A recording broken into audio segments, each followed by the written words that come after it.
Carolyn Ketchel, County Commissioner for Okaloosa, and this is Nancy Hasty, author, playwright, and performer of the play The Flight of Jackie Cochran. And we're very excited to tell you that The Flight of Jackie Cochran, a play, is coming to Okaloosa County to the Maddie Kelly Arts Center on June 4th at 2 o'clock.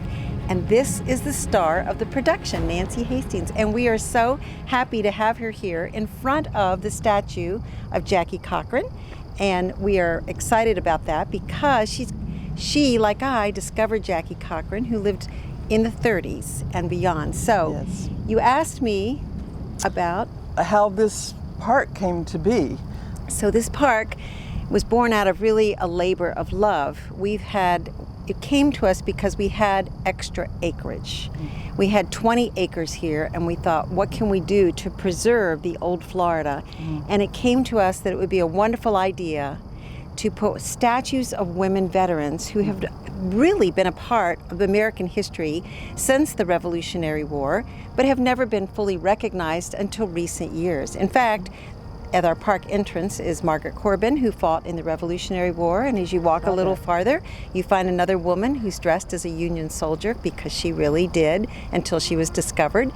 And then it comes pretty quickly to Jackie Cochran. So we want to tell you today about why we are honoring Jackie Cochran. I found out about her. My husband, after many years in New York City, my husband and I settled in Defuniak Springs, and someone mentioned that Amelia Earhart was from Defuniak Springs, and I said, no, she wasn't, and she did not grow up there. And she said, oh, then it was the other one. And I said, well, who's the other one? And she said, Jackie Cochran. And I had never heard of her, but I pulled out my phone and I Googled it, and I was blown away by her records, by her accomplishments, by her honors. She was the first woman to break the sound barrier. Chuck Yeager was her wingman. She was the head of the WASP in World War II. She, in her day, set more records of speed, distance, and altitude than anyone, male or female, in the history of aviation. And I said, why haven't I heard of her? And then I found out there was a book written by her niece, Billy Ayers, Pittman Ayers, and author Beth Dees. And I read the book, and what really made me want to write a play about Jackie was not just her accomplishments, but her life. She was born in 1906 to what she called the Sawmill Road. They went all around the state of Florida cutting down the longleaf pine, and she grew up in poverty. She grew up with a second-grade education. She grew up knowing she had to get out of this world she was in, and she did. She probably was hoping she'd get to the backyard fence, and look where she went. Where she became amazing. Yes. So we're very excited about that, and that we have her here because of what she did to honor the WASP, to promote women flying. She wasn't recognized for flying. In fact, they absolutely would not give her a pension for many years. Yes, they sabotaged her plane. She was the first woman to fly a bomber over the ocean to England. And the men refused. They said they would walk off the job if she took off in that plane. And they broke her cockpit window, they stole her life raft, they swiped her oxygen system wrench. And she didn't take off, she said, and I didn't land it, but I drove that baby, I flew it over the ocean. She was fearless, she was tenacious. She was a woman committed. Of today. Yes. She really would have lived well today, honestly. But she paved the road forward in so many ways. And the thing that I loved about your play, and I've already seen it, which is kind of neat, that's why we have it here, because I thought we've got to bring this to Okaloosa County. Thank you very much. And graciously, Dr. Stevenson from the college said, we're not only going to bring it here, but all the proceeds will go to continue the work of the Women's Veterans Monument. But when I saw you really embodied her. In fact, she becomes Jackie Cochran to the point where, just exactly as I would have pictured her, you're very strong, and you show how she went from a dirt road all the way to really the end of her life, she was a multimillionaire. Multimillionaire. Not only did she fly, she was a business executive with a second-grade education. She was named Businesswoman of the Year twice. She also lectured at the Harvard School of Business.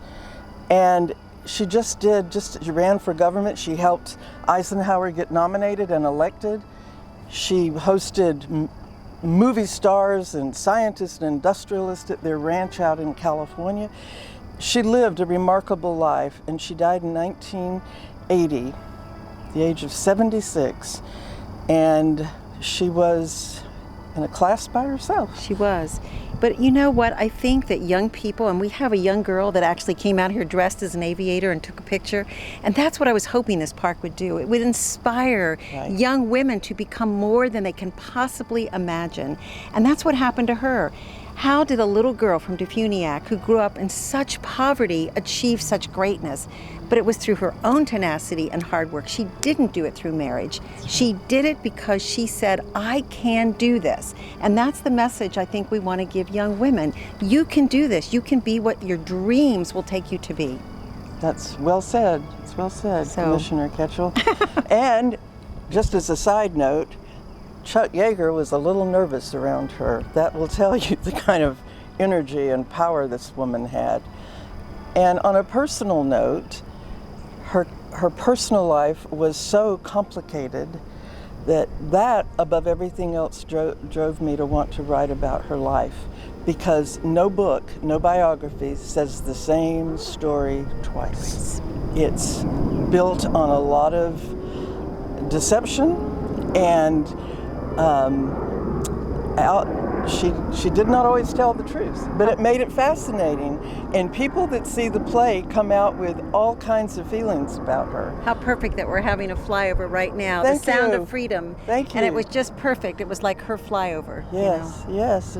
She would be very proud of that. Reminds me of when you dedicated it and there was a flyover. That's true. That's well, right. we arranged that one. Yes, so. I was. Were you for here that. in the audience? Yeah. I'm very impressed. Yeah, I that met you did Chuck that. Yeager's widow. She was, yes, she was here. Mrs. Yeager was here, and she was very moved by this. She's been back since several times. Oh, wonderful. So, well, we want to ask everybody that might be seeing this, tell your friends, but we want to do a sellout, and we can do a second performance June 4th, 2 o'clock in the afternoon. That's a Sunday. So you can go to service, go to lunch, and then 2 o'clock come over, bring your spouse. This is a play for men and women, both, and it will be something that you will really be glad you went to. You know, contact your ladies groups, whatever, and tell them about this wonderful opportunity that we have at the Maddie Kelly Arts Center at 2 o'clock on June 4th. Sprint Theater, and I can't wait. I know, and we're so excited so to have the excited. actress here with us, and she's local from Defuniak.